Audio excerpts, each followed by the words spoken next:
In 1947, if you wanted to build a car in Sweden, there was an obvious way to do it. You started small, you built a simple frame, put a modest engine in it, and worked your way up as your factory and your engineers learned the trade through years of trial and error. That was how Volvo had done it.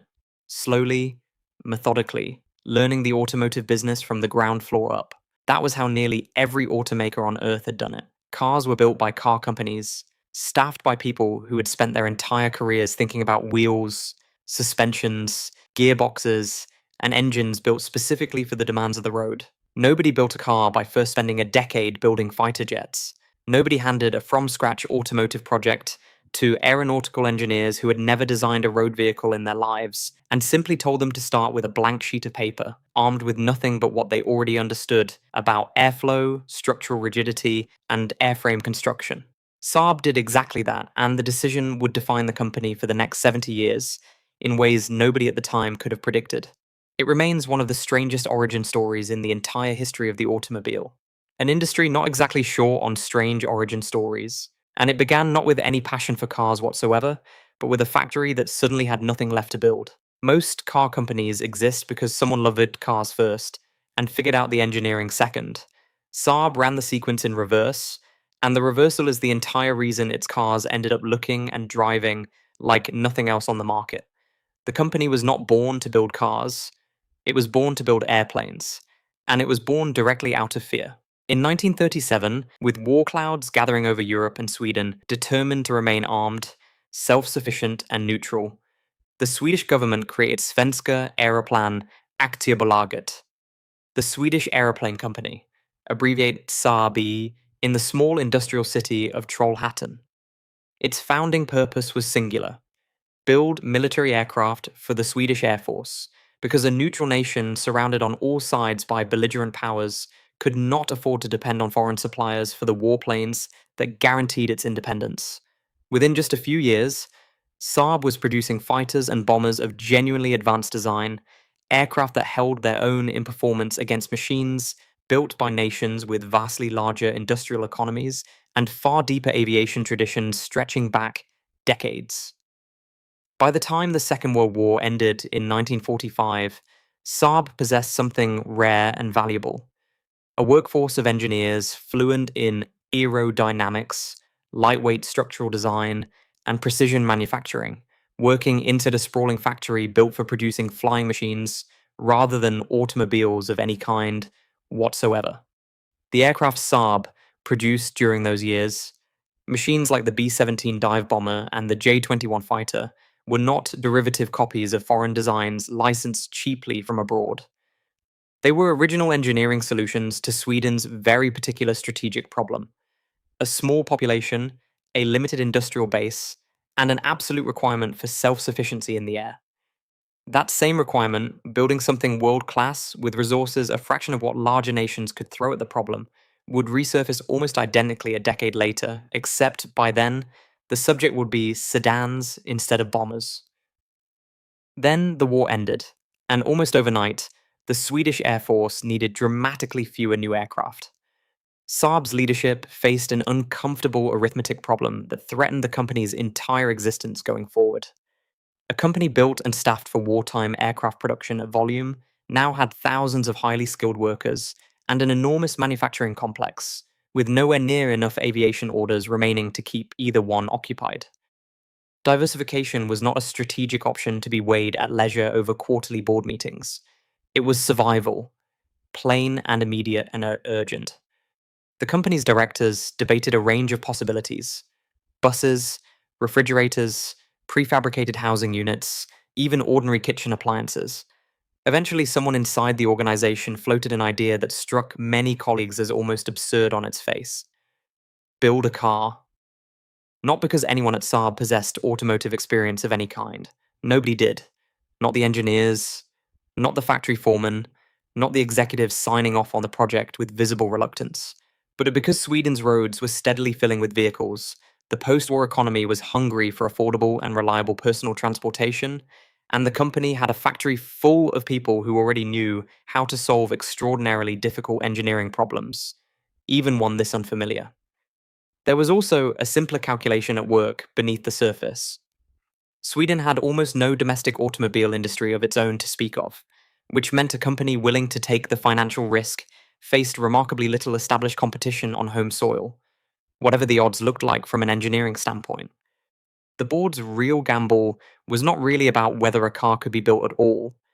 It was about whether an aircraft company's engineering culture could survive the translation into an entirely different product without losing whatever had made it exceptional in the first place. The man who ended up shaping that first car was not, strictly speaking, an automotive man at all. His name was Gunnar Ljungstrom, and before the war effort redirected his career entirely, he had trained formally as an aeronautical engineer.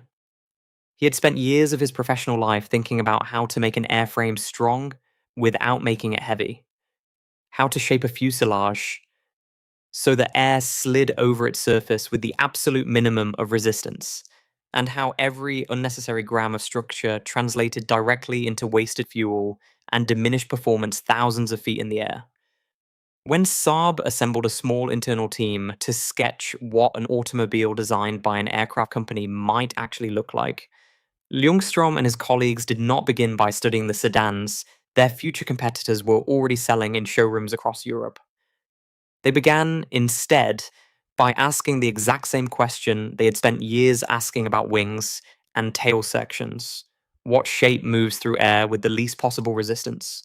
And how do we construct that shape while keeping it as light and as structurally sound as we can possibly manage? The answer they arrived at looked almost nothing like a conventional automobile of the era. Ljungstrom reportedly kept a small model aircraft on his desk throughout the design process, a physical reminder of the discipline he was determined to import wholesale into a completely different industry, whether or not the rest of the automotive world understood or approved of the approach. Colleagues later recalled him rejecting early sketches simply because they looked too much like existing cars, a standard almost nobody else in the industry would have thought to apply. The prototype, internally designated Project 92, emerged from the Trollhättan works in 1946, looking like nothing else on Swedish roads, or arguably on any road anywhere in Europe at the time. It was shaped like a teardrop, almost egg-like in profile, with a steeply raked windshield and a body that curved and tapered the way an aircraft fuselage curves and tapers toward its tail section, because that was precisely the design lineage from which it descended directly. Skeptics inside the company worried openly that the shape looked too strange, too aeronautical, too much like something that belonged in the open sky rather than parked outside a Stockholm apartment building on an ordinary weekday.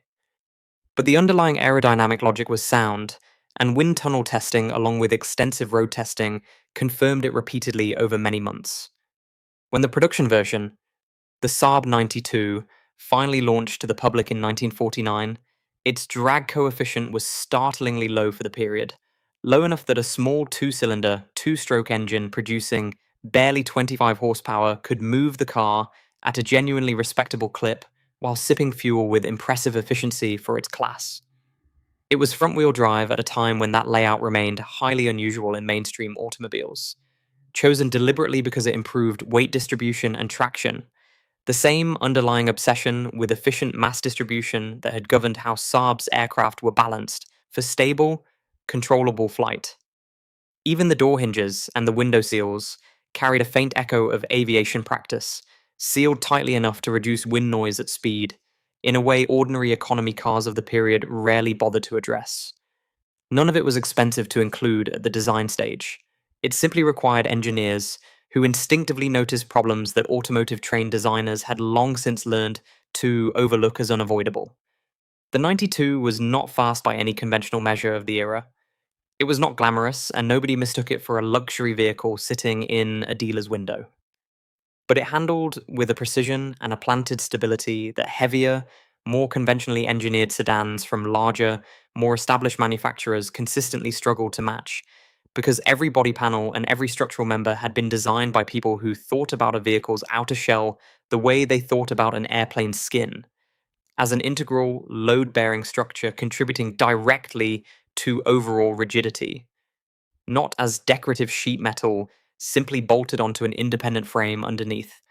Swedish buyers, driving through brutally unpredictable winters on roads coated in ice and packed snow for months at a time, discovered something the engineers had not necessarily set out to prove when they first sketched that odd teardrop shape on paper.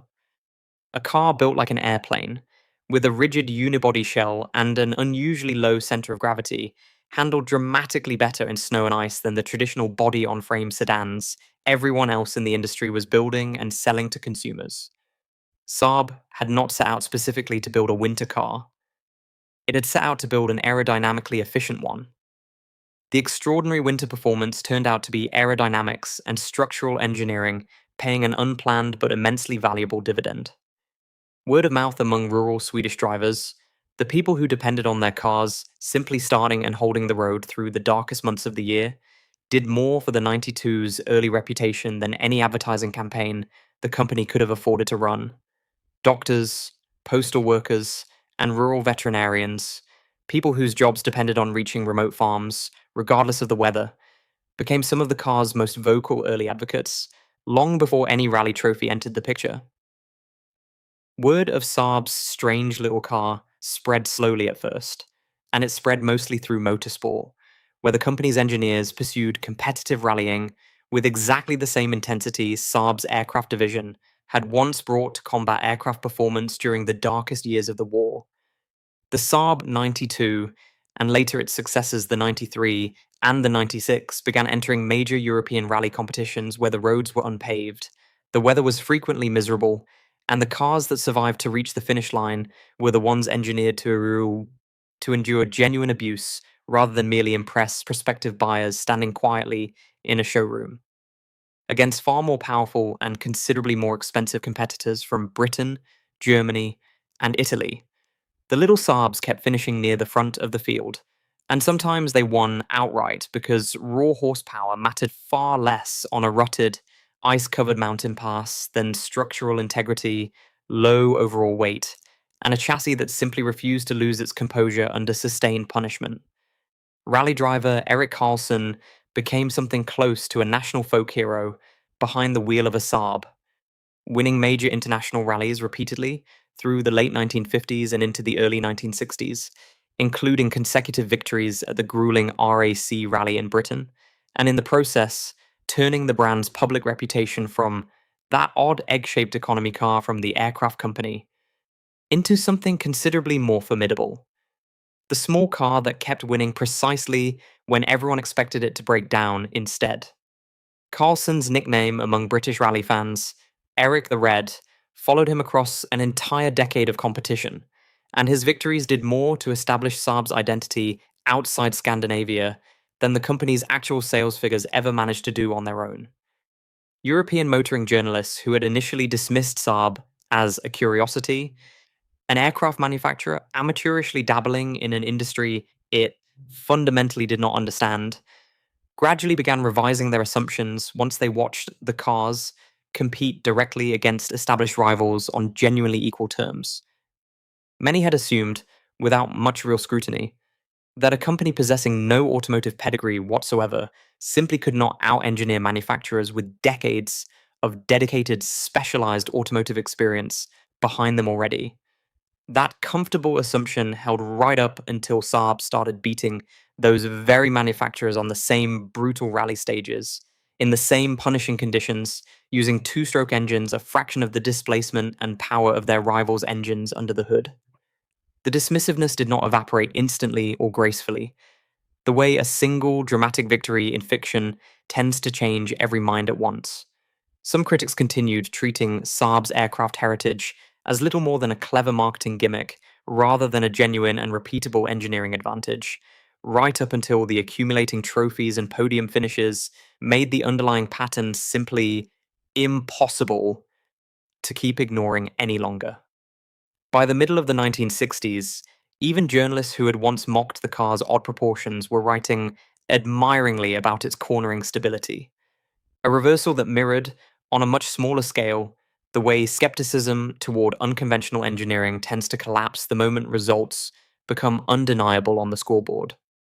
By the 1960s and deep into the 1970s, Saab had become something genuinely unusual within the global automotive landscape. a manufacturer whose cars were instantly identifiable by their engineering eccentricities, and whose owners were fiercely, almost evangelically loyal to the brand and everything it represented. The Saab 99, introduced in 1968, brought turbocharging to a mainstream production car in a way that fundamentally reshaped what ordinary buyers expected from a modest four-cylinder engine, and the later Saab 900 Turbo, launched in 1978, became one of the defining performance cars of its entire era, prized for delivering genuinely thrilling speed without ever abandoning the structural obsessions that had always defined the brand's engineering identity from the very beginning. Saab engineers famously placed the ignition key on the center console rather than on the steering column, a small ergonomic detail traceable directly back to aircraft cockpit design, where a pilot's hands needed to move through deliberate, well rehearsed sequences under genuine pressure.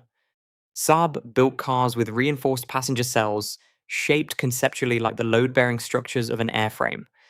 Cars that performed unusually well in crash testing years before crash safety became a serious marketing priority for the rest of the automotive industry. Owners routinely described the sensation of driving a Saab as something closer to piloting an aircraft than merely driving a car, a claim that sounds like convenient brand mythology until you actually learn who designed the earliest models and why they made the choices they made.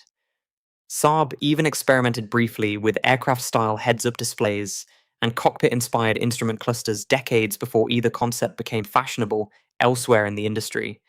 Small touches that rarely made headlines, but consistently reinforced the sense that a Saab cabin was built by people who thought in three dimensions rather than two. But the same instincts that made Saab's cars so distinctive also made them expensive to manufacture and genuinely difficult to scale profitably across a growing model lineup. Aircraft grade engineering does not come cheap under any circumstances, and a company applying aerospace level tolerances and aerospace derived materials thinking to mass market consumer vehicles was fighting an economic battle that pure automakers, optimized from their very first day for automotive scale manufacturing efficiency, never had to fight at all in the same way. Every reinforced structural pillar, every over-engineered subframe, every small batch turbocharger system that meaningfully outperformed what mainstream manufacturers offered also cost considerably more to produce on an assembly line and considerably more to service once it reached a customer's home garage. Saab's cars earned a durable reputation for being fantastic to drive and genuinely maddening to keep running economically over the long term of ownership. The same aerospace derived engineering DNA that had made the humble 92 handle like nothing else on packed snow, and that had made the 900 Turbo an enduring cult classic decades later among enthusiasts, was quietly straining the balance sheet of a relatively small manufacturer trying to compete against automotive giants, possessing economies of scale that Saab, by its very nature and history, could never realistically match on its own. Independent Saab remained a niche player for its entire existence, selling well under 200,000 vehicles annually at its peak, a volume that left almost no cushion for the kind of costly engineering indulgences the brand had built its entire identity around.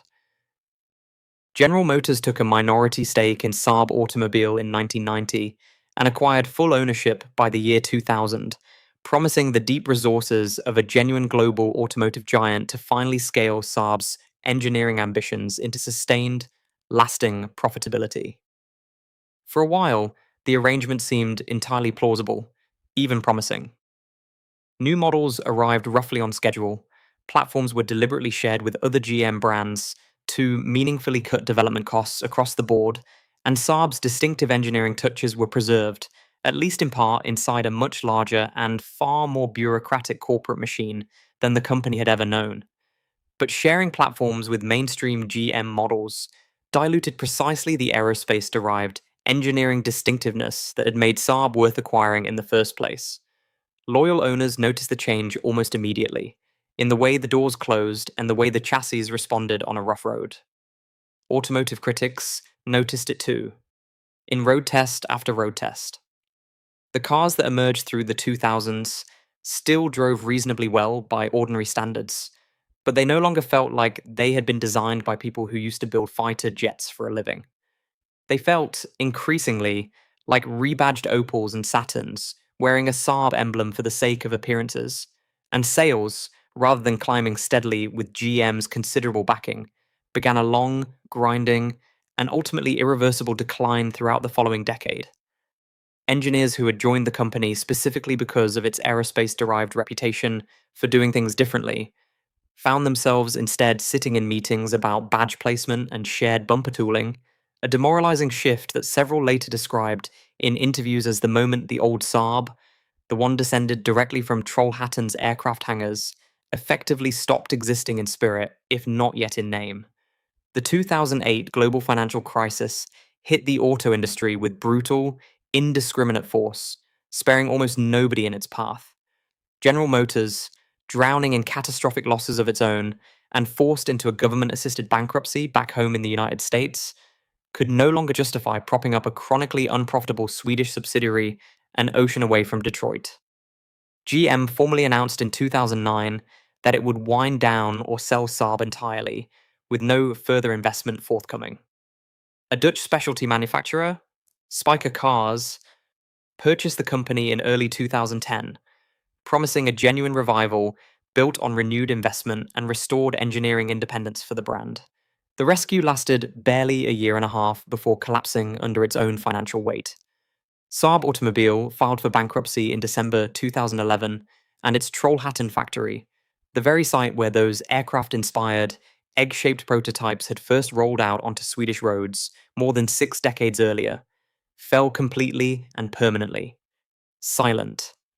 Thousands of workers who had spent entire careers building cars, descended conceptually from fighter jet engineering, lost their jobs virtually overnight, with little warning. The brand that had once beaten seasoned, established automakers on their own rally stages, using tiny two-stroke engines against far larger rivals, was gone from dealership showrooms within a matter of mere months. Production at Trollhättan, which had run in some form since the very first Project 92 prototype rolled through the gates in 1946, simply stopped, and for a period the factory sat largely empty, a monument to 65 years of automotive engineering with no cars left to build inside it. But the larger story does not actually end in that grim bankruptcy filing, because Saab, understood properly and in full, had never been merely a car manufacturer to begin with. Saab Automobile was always a subsidiary, a single branch grown off a considerably older and far sturdier trunk. The original Svenska Aeroplan Aktiebolaget, the aerospace and defense company that had been building fighter jets continuously since 1937 without interruption, had deliberately spun off its automotive division as a fully independent entity back in 1990. Precisely so, the core aerospace business could continue pursuing lucrative military and civilian aviation contracts without being financially entangled to the automotive division's far more uncertain fortunes. That original aerospace company survived the car brand's very public collapse, completely intact, largely untouched by the turmoil, because it had simply never stopped doing what it was founded to do more than 70 years earlier. While showrooms bearing the Saab name went permanently dark across Europe and beyond, engineers at the company's facilities in Linköping were still busy designing the Gripen, a lightweight, remarkably agile multi-role fighter jet that other nations' air forces were actively purchasing in growing numbers year after year, still building sophisticated radar systems, and still manufacturing precision components destined for the global space industry. The overlap between the two Saabs, the vanished car company, and the thriving defense contractor, was so thin by the time of the bankruptcy that many casual observers assumed they were watching an entire corporate empire collapse, when in reality only a single, chronically underfunded branch had actually fallen. Saab AB, the aerospace and defense company, is today one of the most successful defense contractors headquartered anywhere outside the United States, supplying advanced fighter aircraft, submarines, missile systems, and radar technology to militaries scattered clear across the globe, including several NATO member states and a range of neutral nations actively seeking a credible alternative to American and Russian suppliers alike. The Gripen fighter jet, the direct engineering descendant of the very same design culture that once produced the wartime aircraft, funding the company's first tentative automotive experiment back in the 1940s, remains one of the most cost-effective and genuinely combat-capable fighter platforms flying anywhere in the world today. purchased and operated by air forces across South America, Europe, and Southeast Asia alike. Brazil selected the Gripen over rival American and French designs in a landmark 2013 competition, a decision Brazilian officials cited as being driven substantially by the aircraft's low operating cost relative to its performance, precisely the kind of efficiency per gram calculation that had defined Saab's engineering culture from its very first aircraft in 1937 onward. The company that had, almost accidentally, created one of the most beloved and eccentric car brands of the entire 20th century as a post war diversification scheme never actually needed that car brand to survive at all in the end. It only needed the brand to prove, once, decisively and unambiguously, that engineers trained to build machines that fly could also build machines that merely needed to grip a road. The individual engineers who first shaped that strange, teardrop shaped Saab 92 back in 1946 mostly lived long enough to witness the brand's full and complete arc. Its rally triumphs of the 1950s and the 1960s, its celebrated turbocharged golden years through the 1970s and the 1980s, and its eventual painful commercial collapse in December of 2011. Gunnar Ljungström continued working in Swedish automotive and broader industrial engineering for decades afterward, remembered fondly by Saab historians and devoted enthusiasts as the man who treated a car's outer body the way an aircraft engineer treats a fuselage, and who, in doing so, accidentally invented an entire school of automotive design built around aerodynamic efficiency, structural rigidity, and a stubborn, almost willful refusal to think about cars the way the rest of the industry insisted they absolutely had to be built. Saab loyalists today, organized in dedicated owners' clubs scattered across Europe and North America, still lovingly restore and drive decades-old 900 turbos and even older, humbler 96s, treating each surviving car less like ordinary daily transportation and more like a rolling artifact of a genuinely singular engineering philosophy. One that could only have emerged from a company that started out building fighter planes for a small nation determined never to depend on anyone else for its own national defense. Ljungström died in 1998, 13 years before the automotive brand he had helped invent finally went bankrupt, and by most accounts, he never fully abandoned the belief that a car, properly conceived, deserved exactly the same rigor an aircraft demanded.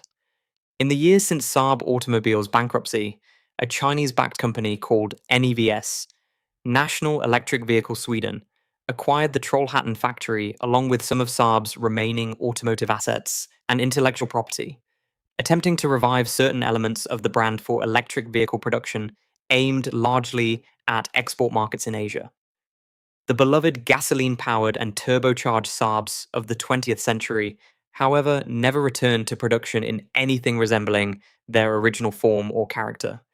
And the Neves venture itself struggled through years of limited output, shifting ownership structures, and repeated production halts.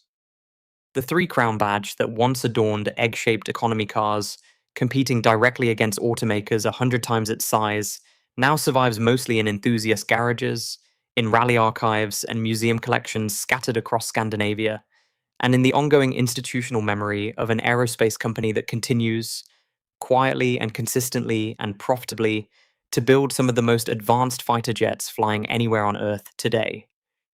Occasional revival rumors still surface every few years, floated by investors hoping to resurrect the badge on some new platform, but none has yet produced anything resembling the cars that made the name famous in the first place.